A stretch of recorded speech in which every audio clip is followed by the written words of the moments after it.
ఉన్న బంగారాన్ని విడిపించి ఆ రోజు ఆన్లైన్ రేటుకే మేము కొంటాం. Sharma gold company.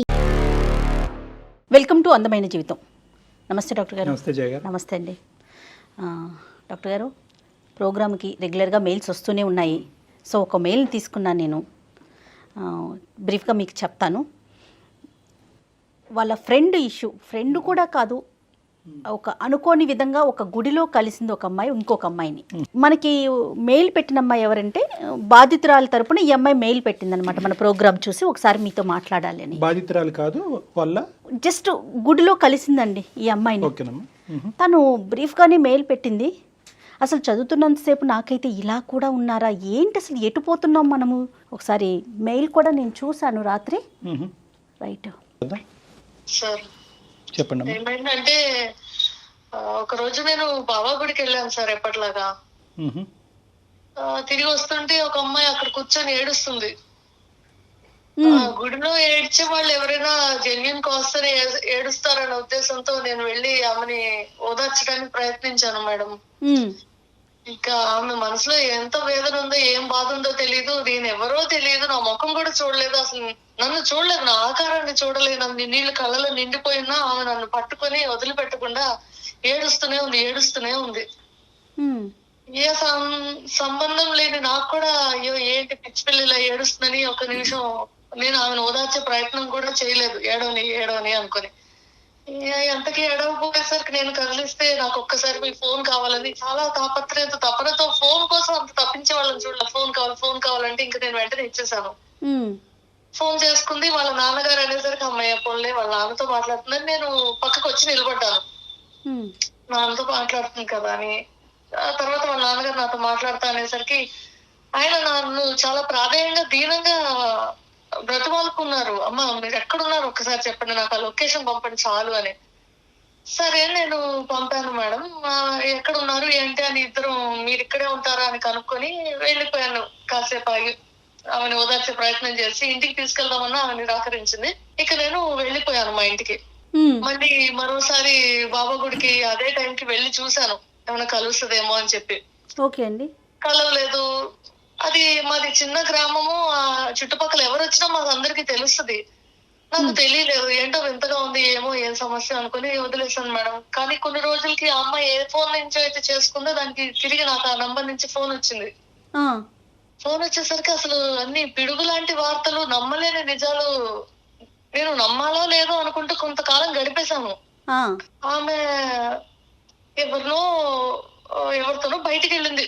ఆమె ఇష్టపడిందని కూడా నేను చెప్పలేను. జస్ట్ ఎవరితోనో ఏదో తినడానికి బయటికి వెళ్ళింది. అవతల వ్యక్తి ఒక అబ్బాయి ప్రాధేయపడగా బయటికి వెళ్ళింది. ఇద్దరు కలిసి తిన్నారు. ఆ అబ్బాయి ఏమైనా ఇష్టపడుతున్నా ఈ అమ్మాయి నిరాకరించింది. కదమ్మా, వీళ్ళు ఒక్క నిమిషం అమ్మా దీప, వీళ్ళిద్దరు ప్రేమికులా అంటే? ఎందుకంటే ఇప్పుడు మనం లేదు సార్, లేదు, ఆ అబ్బాయి ఇష్టపడ్డాడు కానీ ఈ అమ్మాయి నిరాకరించింది. ఓకే అమ్మ, ఒకటి దీప, మీకు ఇప్పుడు మీ ఫ్రెండ్ తరపున మీరు మాట్లాడుతున్నారు. ఆ అమ్మాయి మీ ఫ్రెండ్ కూడా కాదు, మీ గుళ్ళో పరిచయమైనటువంటి ఒక వ్యక్తి జాలిపడి ఆ అమ్మాయి యొక్క అంతే. ఓకే, సో మీకు అంతకుముందు పరిచయం ఫ్రెండ్ కంటే ఎక్కువ బంధంలాగా ఏర్పడిపోయింది ఈ రోజు. ఈ రోజు మీరు చెప్పేటటువంటి ప్రతి ఫ్యాక్టు, మీ ఫ్రెండ్ సంబంధించినటువంటి ప్రతి ఫ్యాక్టు యాక్యురేట్ గా ఉండటం అన్నది కూడా ఇంపార్టెంట్ అమ్మా. సార్ ఇంకా నేను కొన్ని చెప్పలేకపోవచ్చు సమయభావం వల్ల, కానీ చెప్పే ప్రతిదీ నిజం సార్. చెప్పండి అమ్మా, చెప్పండి సార్. అబ్బాయి ఎంతో ప్రాధాయపడగా ఐస్ క్రీమ్ పార్లర్ కి వెళ్ళి ఏదో తిన్నారు. ఆ తర్వాత అబ్బాయి మాట ఇచ్చిన ప్రకారం నేను ఇంకా నిన్ను కలవను అన్నాడు. మాట ఇచ్చిన ప్రకారం ఒక నెల రోజులు ఏమో కలవలేదంట సార్. తర్వాత ఒకసారి ఎదురుపడగానే ఈ అమ్మాయి మరి ఒంటరితనంతోనో ఏమో ఆ సంగతి నాకు అర్థం కాలేదు, కానీ తిరిగి ఆ అబ్బాయిని ఇష్టపడిపోయింది. ఓకే అండి. చాలా అంటే చాలా అప్పర కోటేశ్వరులు అని చెప్పాలి మేడం. అమ్మాయి వాళ్ళు. ఓకే. వయసు ఎంత ఉంటుందండి అమ్మాయికి దీప? 22 ఏళ్ళు ఉంటాయేమో మేడం. మీరు గుళ్ళో చూసినప్పటికీ? అవును. ఓకే అండి. ఇది కరోనా ముందు ఎప్పుడో జరిగిన సంగతి మేడం. ఓకే. ఆ తర్వాత ఇద్దరు ఇష్టపడ్డారు. పెద్దలు ఒప్పుకునే పరిస్థితి లేక వాళ్ళకి ఒప్పించేటువంటి స్తోమత, జాబ్ ఇటువంటివి ఏమీ లేక వెళ్ళిపోయారు. వెళ్ళిపోయిన తర్వాత ఆ అబ్బాయి ఏదో ఉద్యోగం కోసం వెతుక్కుంటాను, నువ్వు ఫోన్ పక్కన పెట్టు, మీ అమ్మ నాన్న వాళ్ళు మనల్ని ఎలాగైనా పట్టుకుంటారు, నాకు ఉద్యోగం వచ్చే వరకు నువ్వు కాస్త ఓర్చుకో, ఒక చిన్న గది మారుమూల ప్రాంతానికి వెళ్దామని చెప్పి ఏవో చెప్పేసి ఆ అమ్మాయిని ఇంట్లో ఉంచాడు. నువ్వు బయటకు వస్తే నేను పట్టేసుకుంటారు, వెళ్ళిపోతారు, ఒక పాప పుడితే కనుక ఇంకేంటి మన ఇద్దరి ఇళ్లలో ఒప్పేసుకుంటారు, నువ్వు దాని గురించి ఎందుకులు పడక, ఈలోకి నాకు ఉద్యోగం కూడా వచ్చేస్తుందని చెప్పి ఆ అమ్మాయిని నమ్మబలికాడు. వెళ్ళిపోలేదు, ఇద్దరు చెప్ప పెట్టకుండా ఇల్లోపోయారు, పారిపోయారు. అవును సార్. ఓకే. ఎక్కడన్నా వివాహం చేసుకున్నట్లు ఆ అమ్మాయి ఏమన్నా చెప్పిందండి మీతో? ఆ అమ్మాయి అదంతా చెప్పే పరిస్థితిలో కూడా లేదు మేడం. ఓకే. ఇప్పుడు అంత విడమర్చి ఆ రోజు ఏమైంది, ఈ రోజు ఇది, ఈ టైంకి ఇది అని చెప్పేటువంటి పరిస్థితిలో లేదు. తను చూస్తే మీకు ఏమన్నా అనిపించిందా? పోతుంటే నేను అర్థం చేసుకున్నాను కొన్ని మాటలు, అలా ఉంది. కాదు దీప, ఇప్పుడు అమ్మాయిని చూడగానే మనకు అర్థమవుతుంది కదా, పెళ్ళయింది అవ్వలేదు అనే విషయం తెలుస్తూ ఉంటుంది కదా, అట్లా మీకేమన్నా తోచిందా?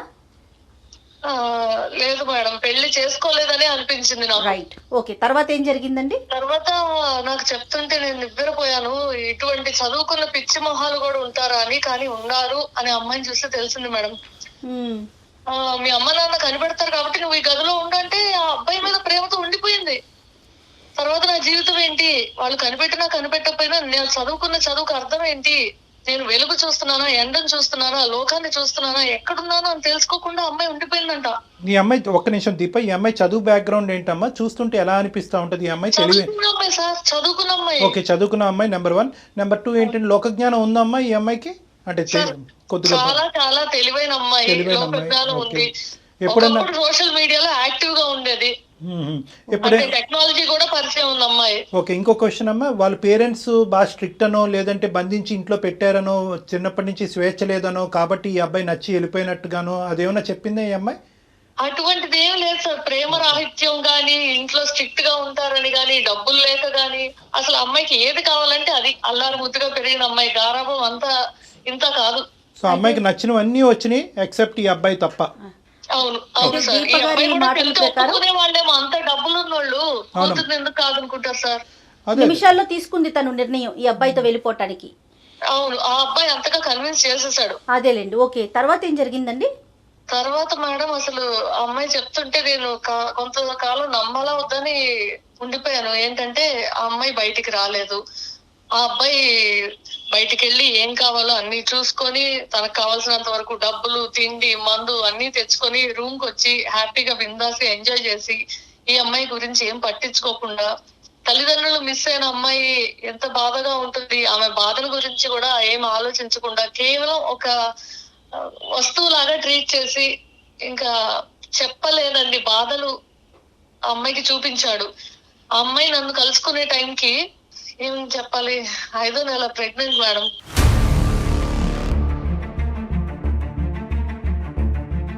పెళ్లి కాలేదు, ఎవరికి తెలీదు, ఒక మెడికేషన్ లేదు, ఒక టెస్ట్ లేదు. My God. కడుపులో పిండం పెరిగింది అంతే, తిండి కూడా లేకుండా. ఇంకా త్రాసుడు వచ్చి తాగి అమ్మాయిని కాల్చేవాడంట, స్పృహ తప్పి పడిపోయిన సాడిజం అంతే, సైకోయిజం. అటువంటి చేసిన పనులు ఏమి చెప్పకూడదేమో మేడం.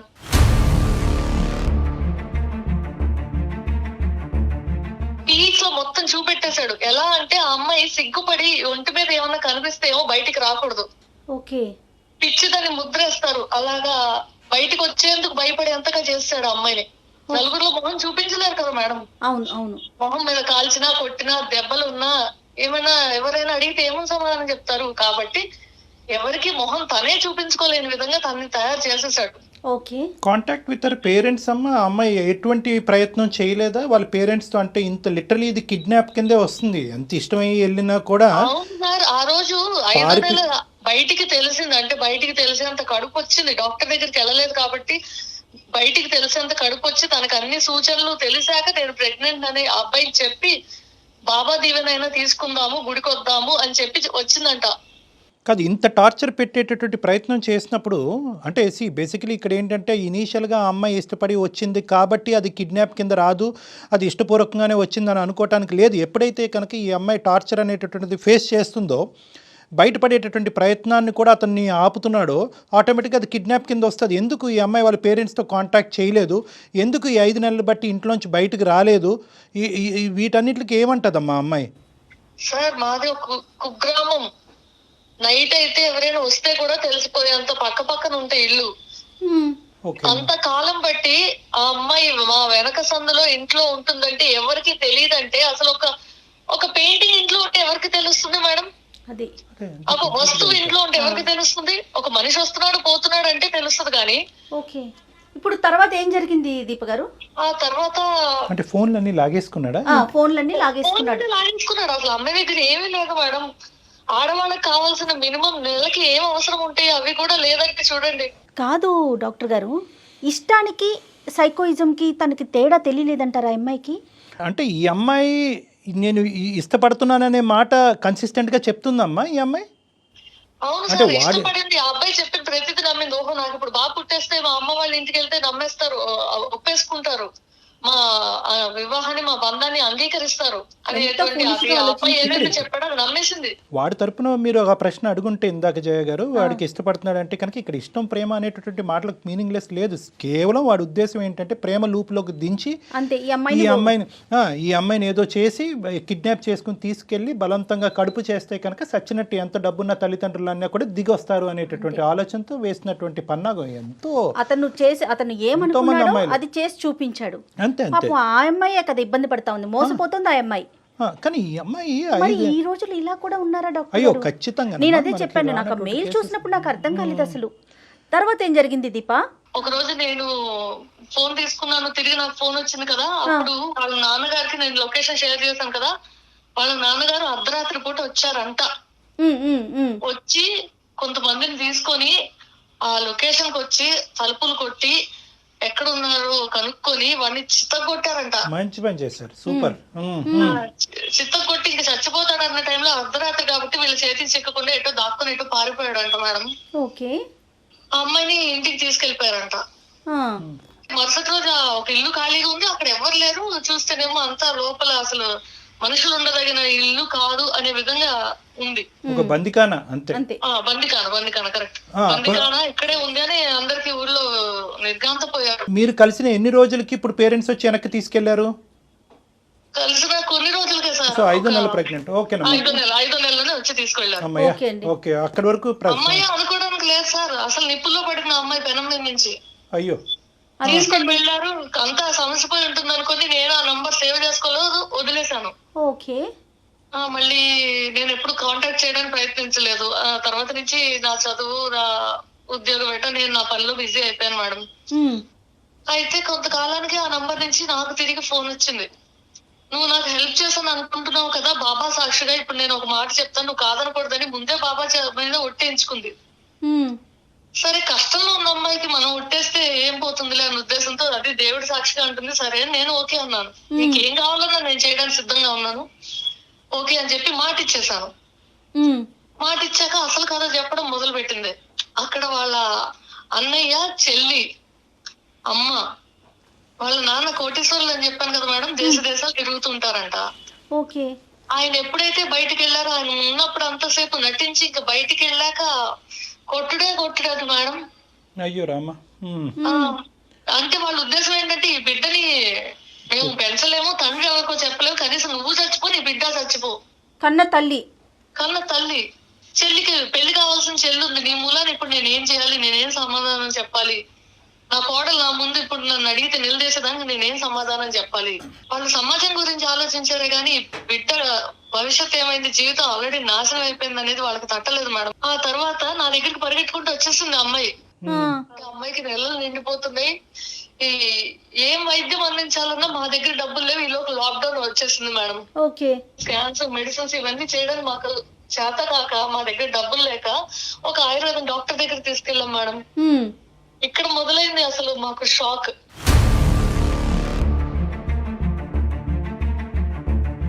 ఆ అమ్మాయికి వాడు తినేదాన్ని తినిపించేదాన్ని ఏదో కలిపాడంట మేడం.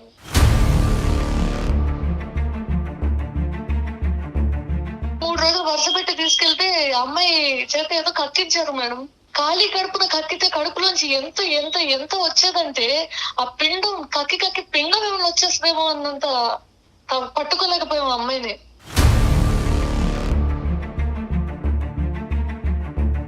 మీ దగ్గరకు వచ్చినా కూడా అతని గురించి ఆలోచించేదండి, పేరెంట్స్ గురించి ఆలోచించేదా? అసలు పేరెంట్స్ బాధ పెట్టారనేది తప్ప నాకు ఆ అబ్బాయి కావాలి, ఇంత హింస పెట్టినోడైనా గానీ అబ్బాయిని ఏం నిన్నిచ్చేది కాదు. అబ్బాయి కావాలి. ఒక హిస్టీరిక్ పేషెంట్ కి కక్కాక తగ్గిపోయింది మేడం.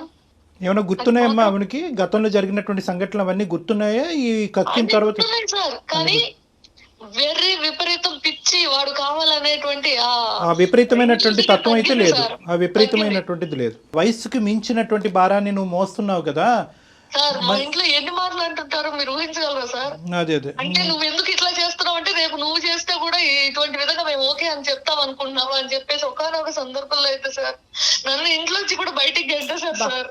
కానీ నేను అమ్మాయికి నిలబడ్డాను. కారణం ఏంటంటే నా ఆరోగ్యం బాగుంది, నా మనస్థితి బాగుంది, నేను ఒక ఆడపిల్లని. ఇంకా ఉద్యోగాలు చేయకుండా పూర్వం ఎలా అయితే ఇళ్లలో కూర్చున్నారో అలా ఉండడమే ఉత్తమం అనిపిస్తుంది మేడం. బయటికి రావాలంటే భయం వేస్తుంది దాని కథ విన్నాక.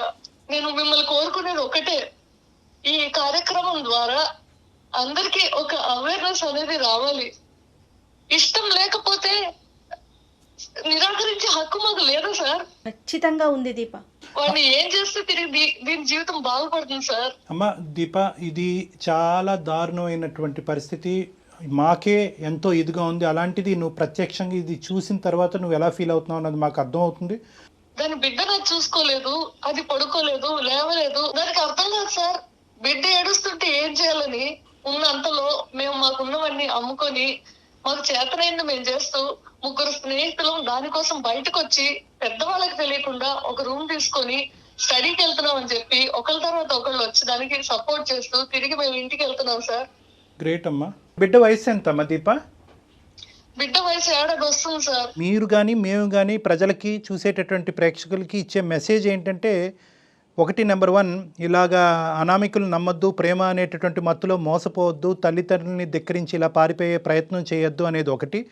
రెండోది ఏంటంటే కనుక మీరు చెప్పేటటువంటి వర్జన్ బట్టి ఇలా విషపూరితమయ్యేటటువంటి పదార్థాలు తీసుకోవటం వల్ల మీ మైండ్ మీ కంట్రోల్లో ఉండదు, మీ బాడీ మైండ్ యాక్సెస్ కట్ అవుతుంది, మీరు ఏం చేస్తున్నారో కూడా తెలియదు అన్నది రెండోది. మూడోది ఏంటంటే ఎంతకాలం ట్యూషన్లు చెప్పుకుంటూ ఈ అమ్మాయిని కాపాడుకుంటూ ఉంటారమ్మా? ప్రస్తుతం ఆ అమ్మాయి పరిస్థితి ఎలా ఉంది, మానసిక పరిస్థితి ఎలా ఉంది? సార్ ఇప్పుడిప్పుడే కోలుకుంటుంది సార్, కోలుకుంటుంది. కానీ ఇక నేను నా జీవితం మొదలు పెట్టాలి అన్నంత దృఢ నిశ్చయంతో లేదు ఆ పిల్ల. అప్పుడే రాదులేమ్మా కదమ్మా. వాళ్ళ పేరెంట్స్ని మీరు అందరూ ఒకసారి కాంటాక్ట్ చేయడానికి ట్రై చేశారా? పోనీ వాళ్ళు ఎక్కడుంటే అక్కడ వెళ్ళి డైరెక్ట్ కలవటానికి ట్రై చేశారా? ఈ అమ్మాయికి ఉండేటటువంటి దారుణమైనటువంటి పరిస్థితిని వాళ్ళకి వివరించి చెప్పడానికి ట్రై చేశారా? ఎందుకంటే అది చాలా ఇంపార్టెంట్ అమ్మా. మేము అని తెలియకుండా, ఆ అమ్మాయి తరపున అని తెలియకుండా ఒకసారి ఎవరితోనో వాళ్ళ నాన్నగారితో మాట్లాడించాం. అసలు అమ్మాయి ఉందని రికగ్నైజ్ చేయట్లేదు, తిరిగి ఆహ్వానించడానికి వాళ్ళు సిద్ధంగా లేరు సార్. కానీ ఈ అమ్మాయితో మీరు ఎప్పుడైనా అడిగారు అతని పేరెంట్స్ ఎక్కడ, అసలు అతను ఏం చదువుకున్నాడు, అతని బ్యాక్గ్రౌండ్ ఏంటి, అదేమన్నా చెప్పిందండి ఈ అమ్మాయి? పిచ్చిదానికి ఏమీ తెలియదు మేడం. మీరేం కోరుకుంటున్నారమ్మా? అంటే ఈ అమ్మాయి నేను కోరుకునేది ఒకటి, నేను ఎంతవరకు తప్పు చేశాను, ఎంతవరకు దానికి నేను అన్యాయం చేశాను అనేటువంటి స్టేజ్ లో నా ఫ్యామిలీ నన్ను తీసుకొచ్చింది. నువ్వు అస్సలు గిల్ట్ ఫీల్ అవ్వద్దమ్మా. నువ్వు ఒక చాలా చాలా గొప్ప పెద్ద మనసుతో, ఎటువంటి స్వార్థం లేకుండా, ఒక మానవతా దృక్పథంతో ఏ మనిషి కూడా ఇంకో మనిషికి ఈ స్థాయికి హెల్ప్ చేయనటువంటి విధిగా హెల్ప్ చేశావు, అందులో డౌటే లేదు. మంచితనం ఇంకా మిగిలి ఉంది అని చెప్పడానికి మీరే ప్రత్యక్ష ఉదాహరణ దీప. ఎగ్జాక్ట్లీ. ఎక్కడ గిల్టీగా ఫీల్ అవ్వద్దు ఈ విషయానికి. ఆ విషయంలో మీరు గిల్టీగా ఫీల్ అవ్వద్దమ్మా. కానీ అయితే నాకు చిన్న సహాయం చేయండి సార్. ఇక పైన నేను వేయబోయే అడుగు రైట్, ఇటువంటి గిల్ట్ నాకు కలగకుండా ఉండే విధంగా ఏమైనా మీరు సలహా ఇవ్వండి సార్. చాలు. నేను నీ స్థానంలో ఉంటే కనుక I will always try and bond this girl back to her parents. ఇది గుర్తుపెట్టుకో అమ్మా. ఇంతవరకు ప్రేమ చూపెట్టినటువంటి తల్లిదండ్రులకి ఇప్పటికీ ప్రేమ మిగిలుంటాదా అంటే కనుక బహుశా అది కరెక్ట్ కాదేమోనమ్మా. తల్లిదండ్రుల ప్రేమ అనేటటువంటిది ఎప్పటికీ పదిలంగా ఉంటుంది. అప్పుడు జరిగినటువంటి ఆ ట్రామాటిక్ సిచ్యువేషన్లో ఒక ఉన్నతమైనటువంటి కుటుంబం ఈ అమ్మాయి ఇంట్లోంచి పారిపోవటమే కాకుండా ప్రెగ్నెంట్ అయ్యి ఇంటికి వచ్చిందా అనేటటువంటి ఒక భయంకరమైనటువంటి మానసిక పరిస్థితిలో సహించలేక ఆ విధంగా ట్రీట్ చేసి ఉంటారు. అది వాళ్ళకి జీర్ణించుకోవడానికి చాలా టైం పట్టుంటుంది. కానీ వాళ్ళు ఎక్కడుంటారో తెలుసుకోండి. సో ఫస్ట్ ఈ ఇష్యూ ఏదైతే ఒక మానవతా దృక్పథంతో మీరు మొదలు పెట్టారో దీనికి ఒక ఎండ్ పాయింట్ మీరు పలకగలిగితే కనుక ఆటోమేటిక్గా మీ పేరెంట్స్ ఓకే జరిగితే ఏదో ఏదో జరిగింది, నువ్వు ఆ అమ్మాయిని ఆ విధంగా యాక్సెప్ట్ చేసావు, ఆ అమ్మాయికి ఒక దారి చూపెట్టి బయటకు పంపించావు కాబట్టి నిన్ను మళ్ళీ మేము యాక్సెప్ట్ చేస్తున్నాం అంటే తల్లిదండ్రులు ఈ విధంగా ప్రవర్తించడం, ఈ విధమైనటువంటి ఇమోషనాలిటీ చూపెట్టడం is equal to no love అని అనుకోవటానికి కాదు.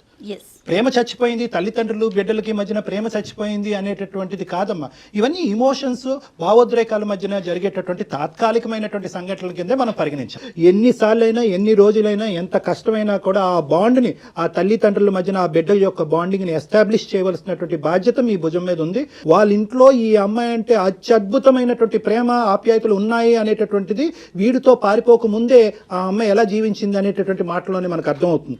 ఈ అమ్మాయికి ఒక కాలుకి ఒక ముళ్ళు గుచ్చుకోకుండా, అడగవలసినటువంటి అవసరం లేకుండా అన్ని అవసరాలు ఆ తల్లిదండ్రులు తీర్చారు. ఎటొచ్చి ఏంటంటే ఇటువంటి అనామికతతో వెళ్ళిపోవటానికి వాళ్ళు ఒప్పుకోలేదు. ఈ అమ్మాయి తప్పటడిగేసింది. సో ఇక్కడ మోస్ట్ ఇంపార్టెంట్ థింగ్ ఏంటంటే నా జీవితం ఏమవ్వబోతుంది అనేటటువంటి ప్రశ్నకు ముందు ఈ అమ్మాయి జీవితాన్ని ఏ విధంగా ముందుకు తీసుకెళ్లాలనేటటువంటి ఆలోచనతో మీరు ముందుకెళ్ళండి. దానికి తోడు అటువంటి ఆలోచన, ఆ భయం, ఆ అభద్రతతోనే నేను ఫస్ట్ మిమ్మల్ని కాంటాక్ట్ అయ్యాను సార్. చాలా మంచి పని చేశారు దీప, చాలా చాలా మంచి పని చేశారు మాకు కాల్ చేసి. చిన్న మెసేజ్ నేను చెప్తాను. ఇప్పుడు వరకు మీరు చేసినటువంటి త్యాగం వల్ల ఒక ప్రొటెక్టివ్ కవర్లోకి ఆ అమ్మాయిని తీసుకెళ్ళిపోయారు, గుప్పెట్లోకి వెళ్ళిపోయారు. లిటరలీ ఏంటంటే ఆ అమ్మాయి మీ కూతురులాగా ఫీల్ అవుతున్నారు. మీరు మీ ఫ్రెండ్ లాగా కూడా కాదు, ఒక స్నేహితురాల్లా కాదు, నా కూతురులా ఫీల్ అవుతున్నారు. అంత బాండింగ్ ఏర్పడింది. ఆ అమ్మాయి బాధ చూసి విని ఆ చేతుల్లో పెట్టినా ఈ చేతుల్లో పెట్టినా మళ్ళీ అదే నరకం ఈ అమ్మాయిని చూడబోతుందేమో అనేటటువంటి అభద్రత మీకు ఉంది. లేదమ్మా, ఎందుకంటే కనుక వాళ్ళ తల్లిదండ్రులు ఖచ్చితంగా ఈ అమ్మాయిని రిసీవ్ చేసుకుంటారు. చెప్పేటటువంటి విధంగా మనం చెప్పాలి, ఈ అమ్మాయి పరిస్థితిని అర్థమయ్యేటటువంటి విధంగా చెప్పాలి. ఒకప్పుడు మీరు చెప్పలేకపోతే నా కాంటాక్ట్ నెంబర్ ఇవ్వండి, నేను ఆ పేరెంట్స్కి నేను కాంటాక్ట్ చేసి ఉన్న పరిస్థితిని నేను వివరించడానికి ప్రయత్నం చేస్తాను. ఆ విధంగా కూడా మనం ముందుకెళ్దాం. నా కష్టాన్ని అర్థం చేసుకుని మంచి మాట చెప్పారు సార్. ప్రేమ అనేటటువంటి మత్తులో మనం కంప్లీట్గా అందులో దిగిపోయి గుడ్డిగా ఒకరిని నమ్మేసి వాడితో వెళ్ళిపోయి వాడు ఇచ్చింది అలా తినేసి తాగేసి వెళ్ళిపోయిన తర్వాత ఈ జీవితాన్ని ఇలా నాశనం చేసుకున్న తర్వాత అయ్యో నా జీవితం ఏంటి ఇలా అయిపోయింది, ప్రపంచం ఇలా ఉంది అంటే కరెక్ట్ కాదు. ఆలోచన అనేది ఇంపార్టెంట్. తల్లిదండ్రులు మనకి ఇచ్చేటటువంటి మెసేజ్ ఆలకించడం అన్నది ఇంపార్టెంట్.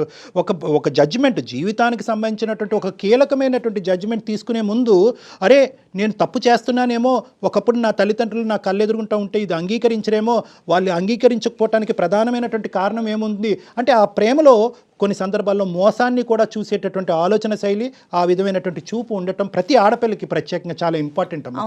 నా జీవిత భాగస్వామ్యం గురించి నేనే డెసిషన్ తీసుకుంటాను అనేటటువంటి గుడ్డిగా వెళ్ళేటటువంటి అందరు అమ్మాయిలకి కూడా నీ ఫ్రెండ్ యొక్క జీవితం ఒక కనువిప్పు ఏమో అని నాకు అనిపిస్తుందమ్మా. రైట్ దీప, ఒక్కసారి మీరు ఆ ప్రయత్నం చేయండి, కావాలంటే డాక్టర్ గారి సలహా కూడా తీసుకోండి. Thank you madam. Thank you sir. Thank you Deepa. Thank you అమ్మా. Thanks for